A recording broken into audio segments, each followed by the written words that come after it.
Assalamualaikum warahmatullahi wabarakatuh. Nama saya Bilal Syaifullah dengan NIM 2007010201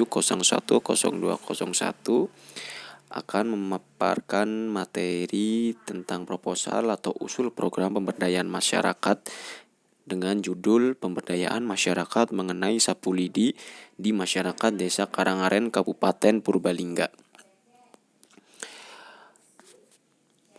Apa sih yang ada di Desa Karangaren? Desa tersebut memiliki beragam capaian dalam bidang produksi, terutama pada kerajinan sapu lidi. Bahan baku sapu lidi, perlu Anda ketahui, bahan baku sapu lidi merupakan kelari yang tidak terpakai dan dibiarkan teronggok di pekarangan. Fenomena ini kemudian memunculkan ide warga untuk memanfaatkan agar bernilai ekonomis. Kesadaran masyarakat setelah melakukan searching di internet, dan ada juga beberapa warga yang mengetahui pemanfaatan lidi sebagai anyaman gerabah, maka muncullah ide untuk membuat anyaman lidi dari bahan yang banyak tersedia di Karangaren. Sapu lidi ini seperti yang diketahui adalah sebuah alat rumah tangga dengan segala kegunaan dalam bidang kebersihan. Sapu lidi digunakan untuk membersihkan, biasanya di ruangan-ruangan bersifat outdoor atau terbuka dan memiliki sampah besar seperti plastik, daun, pasir atau tanah, dan lain sebagainya. Permasalahan mitra yaitu terkait dengan kuantitas orang. Hanya beberapa orang. Kerajinan sapu lidi di Desa Karangaren sempat mengalami lonjakan pesanan pada tahun 2019 dengan jumlah pesanan bertambah beberapa kali lipat. Namun kurangnya jumlah atau kuantitas pekerja menjadikan kualitas produk menurun. Produksi ini akhirnya merekrut secara instan orang-orang dari luar desa yang sekiranya memiliki kemampuan untuk membuat sapu lidi, padahal dalam satu desa tersebut memiliki populasi penduduk yang banyak namun kurang memiliki kompeten yang baik dalam konteks pembuatan sapu lidi. Target pemasaran yang belum ditentukan juga tidak lepas dari lonjakan pemesanan produk sapu lidi ini. Kemudian orang memesan dan membeli tanpa memiliki beberapa target yang harus diproduksi. Hal ini menjadi produksi sapu lidi terkesan tidak teratur jumlahnya dan harus membuat sapu lidi sesuai dengan pesanan yang harus dibuat.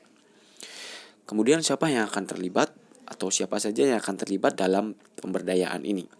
Pemberdayaan ini yaitu solusi dalam permasalahan dan pengembangan sumber daya manusia ini untuk memaksimalkan populasi yang ada pada Desa Karangaren agar lebih efisien dalam hal pemberdayaannya. Masyarakat yang memiliki pengetahuan atau keahlian yang minim dianjurkan mengikuti atau mendapat pelatihan agar dapat menguasai keahlian tentang pembuatan sapu lidi. Saya memiliki beberapa metode. Metode pelaksanaan kegiatan dalam pemberdayaan ini meliputi beberapa langkah-langkah yang sudah ditetapkan dengan melibat beberapa potensi masyarakat untuk berpartisipasi. Yang pertama yaitu membuat pengumuman atau informasi yang berisi informasi dasar tentang potensi masyarakat berkualitas.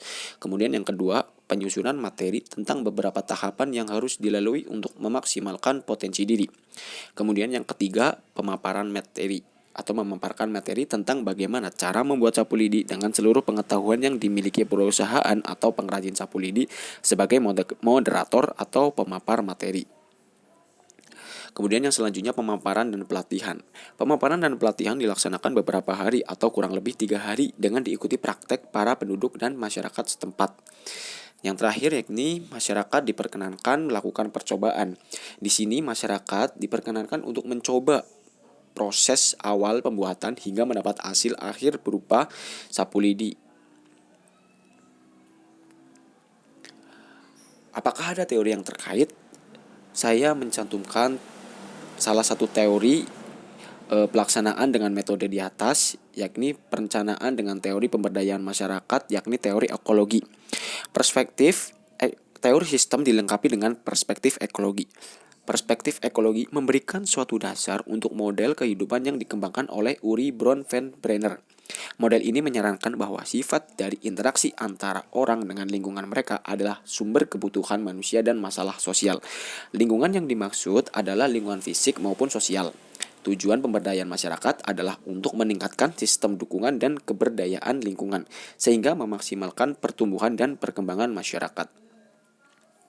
Sekian pemaparan materi tentang usul program atau proposal pemberdayaan masyarakat terkait dengan fenomena yang ada di sekitar lingkungan saya.